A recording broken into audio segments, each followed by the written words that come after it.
लग्नानंतर होईलच प्रेम या मालिकेच्या पुढील काही येणाऱ्या भागांचे अपडेट जाणून घेऊया आपल्या आजच्या या व्हिडिओमध्ये. चला तर मग प्रेक्षकांनो, सुरुवात करूया आपल्या आजच्या ह्या व्हिडिओला आणि पाहूया मालिकेच्या पुढील काही येणाऱ्या भागांचे अपडेट. तर आता आपण इथे पाहणार आहोत की रम्या एक खूप मोठं षडयंत्र करणार आणि त्यामध्ये पार्थ आणि विजय दोघंही अडकणार. आता नेमकं रम्या काय करते आणि कसं पार्थ आणि विजयला अडकवते, सगळ्या काही गोष्टी आपल्या व्हिडिओमध्ये शेवटपर्यंत पाहूया. तर सध्या आता इकडे नंदिनीने मूल दत्तक घेण्याचा तिचा जो काही विचार असतो तो आता तिने मालिनीला सांगितलेला असतो. आता मालिनी ही नंदिनीचं म्हणणं ऐकून घेत असते. नंदिनी तिला म्हणते की आई, तुम्हाला काय वाटतं मूल दत्तक घेण्याबद्दल? मी आणि जीवाने जर मूल दत्तक घेतलं तर तुम्हाला चालेल का? मालिनी म्हणते, हे बघ नंदिनी, मूल दत्तक घेण्याबद्दल माझा काही म्हणजे वाईट हेतू किंवा वाईट विचार नाही आहे. पण मला काय वाटतं माहिती आहे का, अजून काही तुमच्या लग्नाला फार वर्ष वगैरे झालेली नाही आहे. कमीत कमी लग्नाला 4-5 वर्ष तरी होऊ देत. जर खरोखर तुम्हाला मूल होत नसेल तर मग मूल दत्तक घ्यायला माझी काही हरकत नाही आहे. पण कमीत कमी 4-5 वर्ष आपण वाट बघूया. कधी कधी काही बायकांना मुलं उशिरा होतात, कोणाकोणाच्या नशिबात पाळणा उशिरा हलणार असतो. तसं जर काही असेल तर आपण मूल दत्तक घेण्याची घाई करून काय उपयोग, म्हणून म्हणते. कारण कधी कधी काय होतं ना बाळा, आपण एखादं मूल दत्तक घेतो, त्याला आधी आपण खूप जीव लावतो, खूप मनात बाळतो. पण नंतर जेव्हा आपल्याला स्वतःला आपलं पोटचं मूल होतं ना, तेव्हा मात्र आपला त्या दत्तक घेतलेल्या मुलावरचा जीव कमी होतो. आणि जर तसं झालं ना तर पुढे जाऊन बाळा खूप अडचण होते गं. पुढे जाऊन त्या मुलांनासुद्धा त्रास आणि आपल्यालासुद्धा. त्यापेक्षा आपण आधी जरा वाट बघूया. जर सगळं व्यवस्थित होत असेल तर मग काय गरज आपल्याला या सर्व गोष्टी करण्याची. आता नंदिनीला सुद्धा मालिनीचं म्हणणं पटतं आणि ती म्हणते, ठीक आहे आई, तुम्ही जे म्हणताय ते योग्य आहे. तुम्ही जसं म्हणताय तसंच करू आपण. आम्ही आधी मूल दत्तक घेण्याचा विचार नाही करणार. शेवटी तुमच्या काही मर्जीबाहेर आम्ही नाहीच होत ना. मग त्याच्यानंतर आता लगेचच मालिनी काकू, तू चुकीचं समजू नकोस मला, असं म्हणून निघून जातात. नंदिनी म्हणत असते, नाही हो आई, छे, अजिबातच नाही. त्यानंतर जीवा नंदिनीकडे येतो. आता जीवाने नंदिनीचं आणि मालिनीचं सगळं कन्व्हर्सेशन ऐकलेलं असतं. जीवा म्हणत असतो, नंदिनी काय आहे हे सगळं? त्यावर नंदिनी म्हणते, म्हणजे काय झालं जीवा, तुम्ही असं का बोलताय? जीवा म्हणत असतो, नंदिनी, तू आईला का नाही म्हणालीस आपण नाही मूल दत्तक घेणार असं? आपल्याला जर हवं आहे तर आपण मूल दत्तक घेऊ शकतो. आपण मूल दत्तक घ्यायचं की नाही हा सर्वस्वी आपला निर्णय असला पाहिजे ना. मग यामध्ये आम्ही तुमच्या मर्जीबाहेर नाही असं का बोललीस तू? त्यावर नंदिनी म्हणत असते, जीवा हे बघा, उगाचच्या उगाच आईंबरोबर वाद घालून काय मिळालं असतं? आणि तसंही आई जे काही बोलल्या ते मला पटलं. अहो, काही काही बायकांचा पाळणा खरोखर उशिरा हलतो. माझ्या नशिबातसुद्धा उशिरा मूल होईल वगैरे असं काही असेल तर. आणि लग्नाला 4-5 वर्ष झाली की मग काय करायचं ते बघूया ना. आणि तसंही मला प्रयत्न करून बघायचे. मला जर माझं स्वतःचं मूल होत असेल तर काय हरकत आहे? हां, अर्थात जर प्रयत्न करूनही सगळी निराशाच हाती लागत असेल तर मग मात्र मूल दत्तक घेण्याला माझी काहीही हरकत नाही किंवा माझा विरोध नाही. मी अगदी आनंदाने मूल दत्तक घेईन. पण कमीत कमी मी माझ्या वतीने पूर्ण प्रयत्न तर करून बघायला हवेत. मी माझ्या बाजूनी सगळं ट्राय तर करायला हवं. जर मी प्रयत्नच केले नाही तर नक्की मला मूल होईल की नाही हे मला कसं कळेल? उगाचच्या उगाच माझ्या मनात शेवटपर्यंत राहील की मला मूल झालं असतं पण मी प्रयत्न केले नाही. जीवा म्हणतो, अगं नंदिनी, पण काय गरज या सर्व गोष्टींची? आपल्याकडे दत्तक घेणे हा चांगला पर्याय आहे ना. त्यावर नंदिनी म्हणत असते, जीवा नाही, मलासुद्धा मातृत्व यावं अशी माझी इच्छा आहे आणि त्यासाठी मी काहीही करायला तयार आहे. मी ना उद्या मंदिरात जाणार आहे. मंदिरात जाऊन मी प्रार्थना करणार आहे. मी देवाला सांगणार आहे, देवासमोर माझी कथा, माझी व्यथा मी मांडणार आहे. देवाला सांगणार आहे की मला आई व्हायचं आहे. माझ्या पदरात हे दान टाक. मला माझा आनंद, माझ्या वाट्याचं सुख दे. आणि जीवा, तुम्हाला माहितीच आहे, ज्यांनी कुणाचंच वाईट केलेलं नसतं देव कधीच त्याचं वाईट होऊ देत नाही.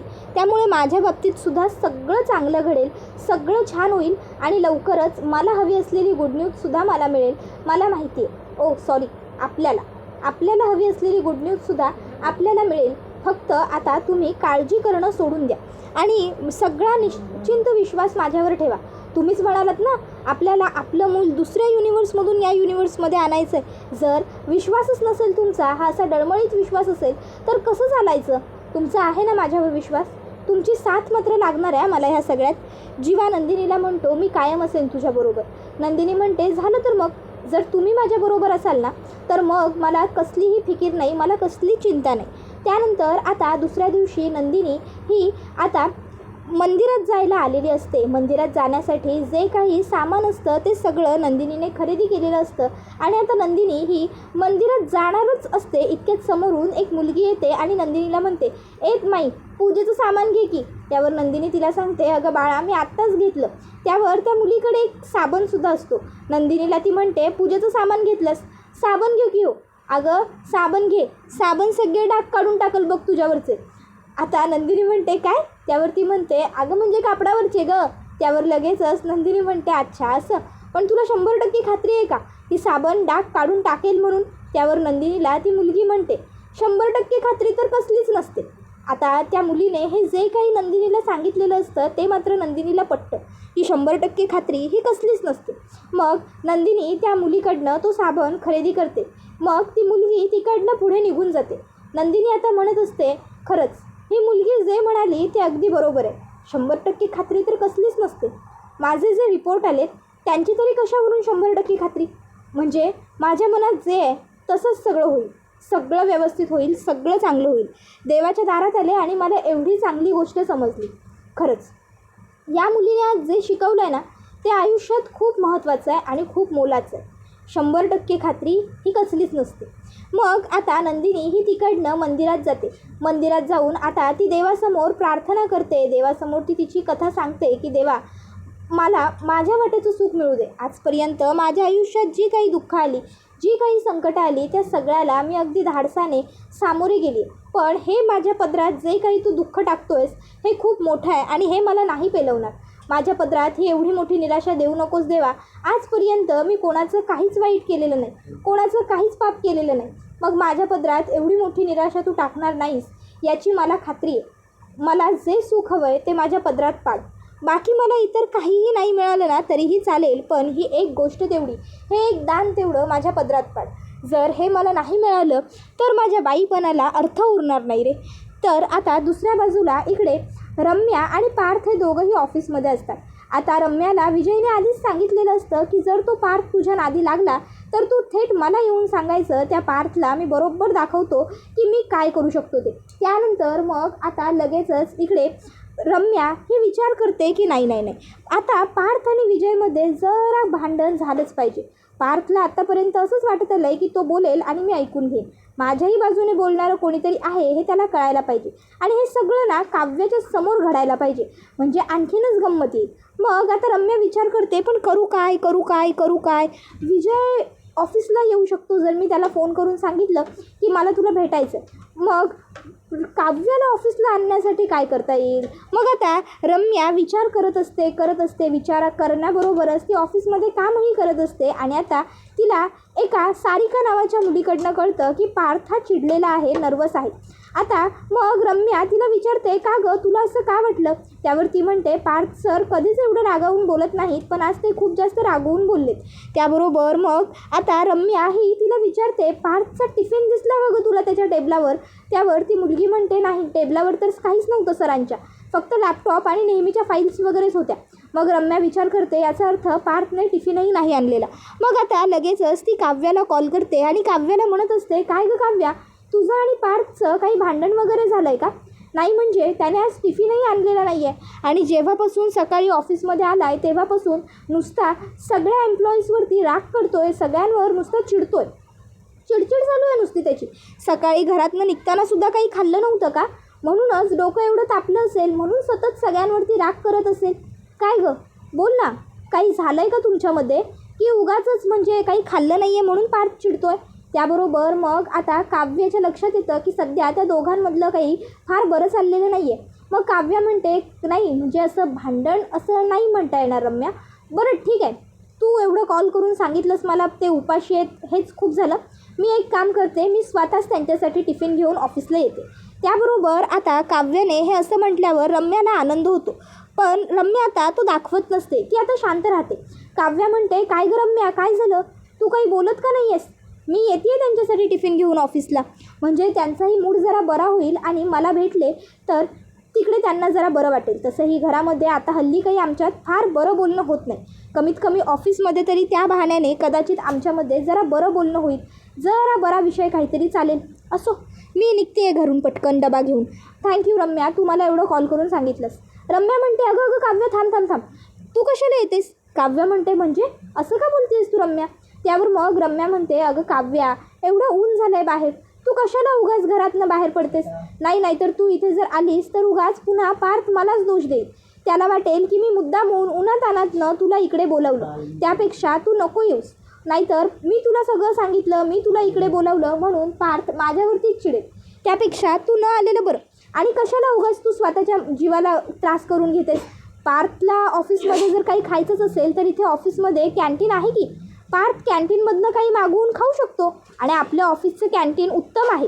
त्याबरोबर काव्या म्हणते अगं हो, मला माहिती आहे आपल्या ऑफिसचं कॅन्टीन चांगलं आहेच, पण तरीही त्या बहाण्याने आमची भेटसुद्धा होईल. आणि काळजी करू, तू विसरलीस का मला पार्थने गाडी चालवायला शिकवली येते? अगं मला येते की ड्रायव्हिंग, आणि तसंही आपल्याकडे एवढ्या गाड्या आहेत. मी एक काम करते, मी गाडी घेऊनच येते, तू काळजी करू नकोस, येते मी पटकन. एवढं बोलून काव्या फोन कट करते.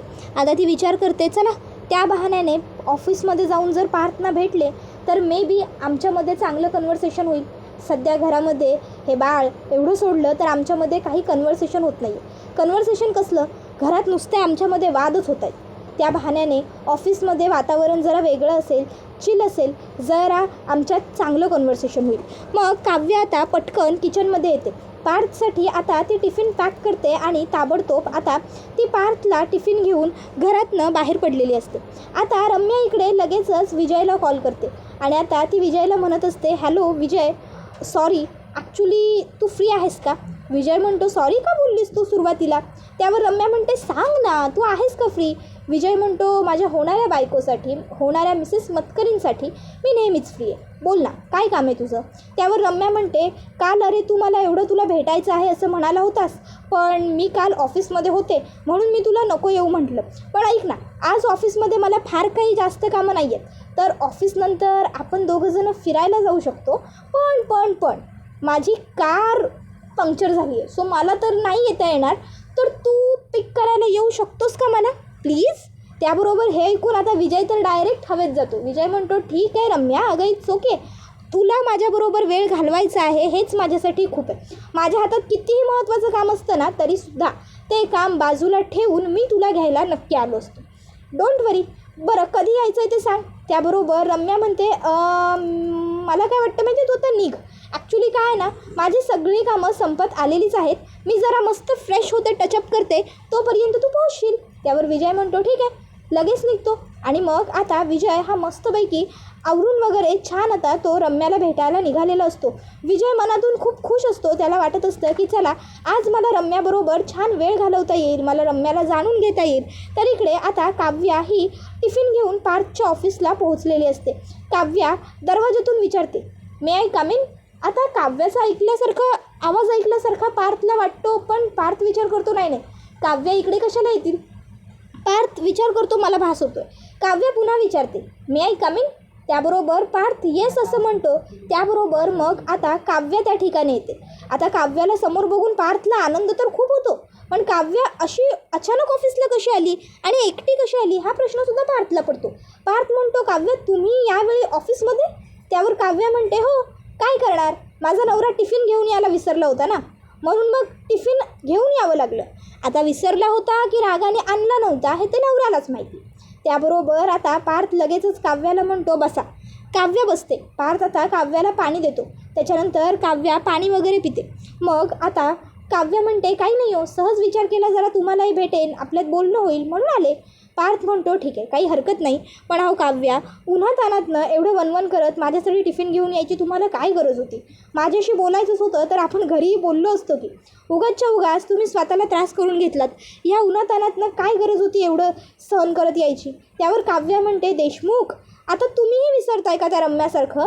अहो तुम्ही मला गाडी शिकवली आहे चालवायला, मला काय गरज आहे उन्हातान्हातनं यायची? आपल्याकडे गाड्या आहेत.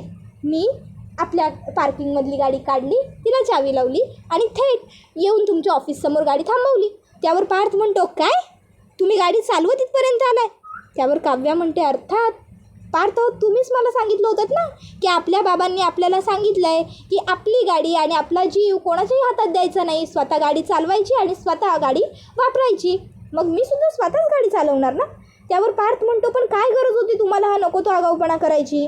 काव्या हो, तुम्ही आत्ता कुठेतरी गाडी शिकताय आणि त्यात तुम्ही गाडी चालवली, काय गरज होती तुम्हाला एवढी रिस्क घ्यायची? जर काही कमी जास्त झालं असतं तर ते किती महागात पडलं असतं. तर काव्या म्हणते, पार्थ हो तुम्ही एवढे चिडताय का? पार्थ म्हणतो, सॉरी मी चिडत नाही आहे पण मी तुमच्याच काळजीपोटी बोलतो आहे ना. काव्या म्हणते, अहो पण मी पण मग तुमच्याच काळजीपोटी इथपर्यंत आले ना. पार्थ म्हणतो, बरं ठीक आहे पण मला एक गोष्ट कळली नाही, तुम्हाला कसं कळलं मी उपाशी आहे किंवा मी टिफिन विसरलो आहे ते? कारण तुम्हाला तर माहीत नव्हतं मी टिफिन विसरलेलो. त्याबरोबर मग काव्या म्हणते, काय ना, सकाळपासून तुम्ही एम्प्लॉईवरती जो काही प्रश्नांचा भडीमार करताय, जे काही तुम्ही तोफेची गोळीबार करताय की नाही लोकांवरती, त्यामुळे माझ्यापर्यंत माहिती सगळी पोहोचली, माझ्या सोर्सकडनं मला कळालं. पार्थ म्हणतो, तुमचे सोर्स आपल्या ऑफिसमध्ये? कोण आहे तुमचा सोर्स? त्याबरोबर पार्थ म्हणतो, बोला की पटापट. त्यावर काव्या म्हणते, अहो माझा एकच सोर्स आहे की या ऑफिसमध्ये, रम्या. त्यावर पार्थ म्हणतो, काय? त्यावर काव्या म्हणते, हो मला रम्याने फोन केला होता, तुम्ही टिफिन विसरलाय घरी हे तिनेच सांगितलं आणि तुम्ही ऑफिसमध्ये कामगारांवर किती चिडचिड करताय ते सुद्धा सांगितलं. म्हणून मग विचार केला आम्हीच जरा तुम्हाला भेटायला यावं, म्हणजे तुमचा राग शांत होईल. त्याबरोबर हे ऐकून पार्थला राग येतो. पार्थ मोठ्याने रम्याला हाका मारतो. रम्या केबिनमध्ये येते आणि विचारते, काय झालं पार्थ, एवढ्या मोठ्याने हाका का मारतोयस? पार्थ म्हणतो, तू मुद्दामून करतेस का गं हे सगळं? तुला माहिती आहे ना काव्या नवीनच गाडी शिकल्या आहेत, काव्या काहीही करू शकतात, त्यांच्याकडनं गाडी ठोकू बिकू शकते, मग तू तरीही त्यांना का सांगितलंस मी ऑफिसला यायला? का माझ्यासाठी टिफिन आणायला लावलास? मुद्दामून करतेस का रम्या तू हे सगळं? पार्थ आता रम्यावरती खूप चिडलेला असतो, तो रम्याला ओरडत असतो. रम्या म्हणत असते, पार्थ अरे जरा शांत हो प्लीज, शांतपणे बोल. पार्थ म्हणत असतो, शांतपणे बोलण्यासारखं तू कधी वागतेस का? तुला काय गरज होती काव्याला मी टिफिन आणलाय का नाही हे सांगायची? तुला कोणी सांगितलं होतं सांगायला काव्याला? एवढीच जर तुला माझी काळजी होती तर माझ्याशी येऊन बोलायचं होतंस ना, मला सांगायचं होतंस की पार्थ रे तू टिफिन नाही आणलेला, मी काय करायचं ते माझं बघितलं असतं. मी काय लहान आहे का की मी माझ्या खाण्यापिण्याची काळजी घेऊ शकत नाही म्हणून? त्याबरोबर रम्या म्हणत असते, एक मिनटं पार्थ रे, मी काव्याला तू टिफिन घेऊन ये असं म्हटलंच नव्हतं, उलट मी तिला नको येऊ म्हटलं होतं, पण तिनेच हट्ट केला आणि ती तिच्या हट्टाने आली आणि मी तू घरी भांडण वगैरे केलं आहेस का तिच्याशी? मी तिच्या चौकशीसाठी तिला विचारलं होतं, मी जाणून बुजून काहीही केलेलं नाही आहे, प्लीज तू उगाच मला ओरडू नकोस ना. आता ते तिघंजणं हे बोलतच असतात, इतक्यात त्या ठिकाणी विजयसुद्धा पोहोचलेला असतो. आता विजय विचारतो रम्या मॅडमचं केबिन. त्याबरोबर आता त्याला सांगितलं जातं रम्या मॅडमचं केबिन तिकडे आहे, पण सध्या त्या पार्थ सरांच्या केबिनमध्ये आहेत. मग विजय पार्थच्या केबिनमध्ये येतो आणि आता विजयने पार्थचं सगळं बोलणं ऐकलेलं असतं. त्यानंतर विजयला राग येतो. विजय म्हणतो, पार्थ बाद झालं, खूप अति होतं आहे तुझं. नाही म्हणजे तुझ्या बायकोच्या काळजीपोटी तू माझ्या होणाऱ्या बायकोला काहीही बोलशील आणि ते ती बिचारी काही न बोलता गुपचूपपणे ऐकून घेते, म्हणून तू आणखीन जास्त बोलशील तर मी ते खपवून घेणार नाही, समजलं ना? तुझ्या बायकोला बोल ना तू जे काही बोलायचं ते, माझ्या बायकोला बोलण्याची तुझी हिंमतच कशी होते?